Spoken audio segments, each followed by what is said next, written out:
Nahuli ako. Kung naririto lang ako, hindi sana nangyari ito. Pero kailangan i-depensa ng tao ko ang sarili niya. Bigla raw nagwala. At kung hindi napigil, tiyak naman ay pang madadali. Napakalungkot isipin. Dito pa nangyari sa harap ng munisipyo. Siguro, talagang hanggang dyan na lang ang takna ng buhay niya. Sumalangit ang kanyang kaluluwa. Sana, Judge. Sana matapos buhusan ng tubig at kuskusin ng basahan ng dugo ni Mamberto. Hindi lamang dyan matatapos ang lahat.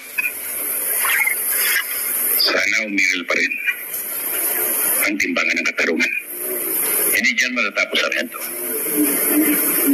At sinisiguro ko sa iyo, napaimbestigahan ko pa ang pinagmula ng lahat ng yan kung bakit umabot sa ganito.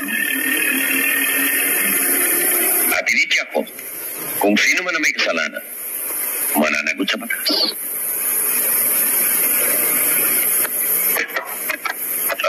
Siya nga pala, Sargento.